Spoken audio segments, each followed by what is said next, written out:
6 मई के पहले से ये कब्जे का प्रयास चल रहा है अमित सिंह और अभय नारायण सिंह भूमाफियाओं का। ऐसे ही नगर निगम का प्रवर्तन दल पहुंचता है और स्थानीय चौकी के लोग पहुंचते हैं, वो काम बंद कर देते हैं और जैसे ही वो लोग कह के निकलते हैं उसके 5 मिनट बाद देखिए अपराधियों का मनोबल इतना बढ़ा हुआ है कि 5 ही मिनट बाद उस संपत्ति पर दोबारा काम शुरू हो जाता है। लेकिन 6 मई से आज 19 मई हो गया, जिला प्रशासन 4 राज्यों की पैमाइश नहीं करा पाया।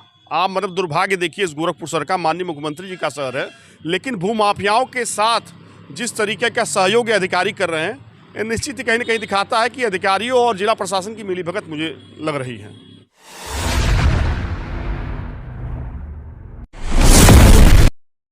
बताया जा रहा है कि उत्तर प्रदेश में कानून व्यवस्था का राज है। माफिया उत्तर प्रदेश छोड़ के या तो जा चुके हैं या तो जेल में हैं, लेकिन मुख्यमंत्री के शहर गोरखपुर की स्थिति ये है कि यहाँ पर भूमाफियाओं द्वारा ज़मीन कब्जा किया जा रहा है, वो भी सरकारी संपत्ति का कब्जा किया जा रहा है।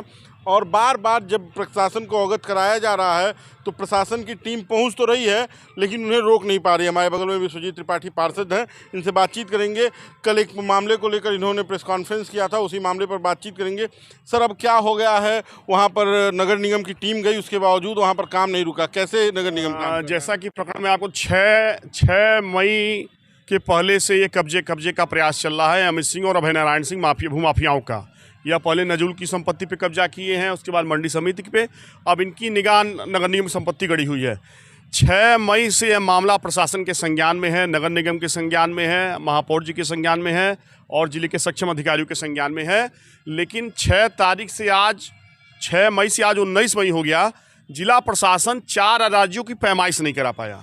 आप मतलब दुर्भाग्य देखिए, इस गोरखपुर शहर का माननीय मुख्यमंत्री जी का शहर है और दुर्भाग्य की बात है कि लगातार 6 मई से भूमाफिया उस संपत्ति पर रोज दीवार चला रहे हैं, रोज कब्जा कर रहे हैं, रोज मिट्टी गिरा रहे हैं, लेकिन ये अधिकारी 4 राज्य की पैमाइश नहीं करा पाए। 12 दिन में तो मुझे लगता है कि पूरे बेतिहाता की पैमाइश हो गई रहती, पूरे महवा की पैमाइश हो गई रहती, लेकिन भूमाफियाओं के साथ जिस तरीके का सहयोग ये अधिकारी कर रहे हैं, ये निश्चित ही कहीं ना कहीं दिखाता है कि अधिकारियों और जिला प्रशासन की मिलीभगत मुझे लग रही है। आज आपने जब शिकायत की, जब वहाँ पे कब्जा चल रहा था, लोग पहुँचे थे, दीवार चलवा रहे थे, तो नगर निगम की टीम भी पहुँची थी, क्या उसके बावजूद वहाँ पर काम नहीं रुका?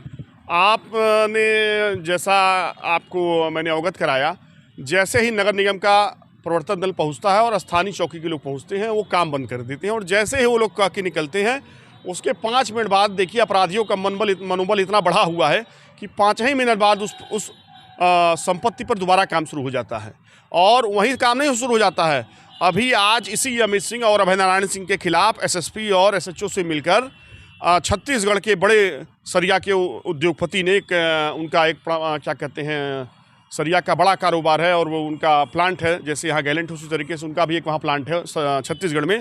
वो रोमेश चंद जी आज कप्तान को मिलकर यह सूचना दिए कि अमित सिंह और अभय नारायण सिंह उनको लगातार धमका रहे हैं, चूंकि उनका 32,000 स्क्वायर फीट संपत्ति का जो अमित सिंह और अभय नारायण सिंह रेलवे स्टेशन पर कब्जा किए हुए हैं, हाईकोर्ट से लगभग 14 साल बाद उनके पक्ष में डिग्री हुई है और अमित सिंह को कब्जा बेदखल करने का आदेश दिया है। उस आदेश का अनुपालन कराने के लिए वह पैरवी कर रहे हैं। जिला क्या कहते हैं सिविल कोर्ट परिसर में उन्होंने तहरीर दिया है कि उस परिसर में उनको यह दोनों माफिया पहुंच कर उनको डरा धमका रहे थे। तो जब स्थिति यह है कि हाईकोर्ट के आदेश के बावजूद उनको कब्जा नहीं मिल रहा है, उल्टे उनको धमकियां दी जा रही हैं, 1 करोड़ रुपये की रंगदारी मांगी जा रही, तहरीर में लिखा हुआ है। तो आप भगवान भरोसे है, मुझे तो लग रहा है। भैया धमकियों से सवाल आया कि आपको भी एक फ़ोन आया और आपके खिलाफ भी एक कंप्लेंट पड़ी है इन्हीं लोगों के द्वारा। क्या विश्वजीत त्रिपाठी ये लड़ाई आगे लड़ेंगे? इस कंप्लेंट बिल्कुल लड़ाई जारी रहेगी। फर्जी शिकायतों से मेरी सेहत पे कोई प्रभाव नहीं पड़ता है।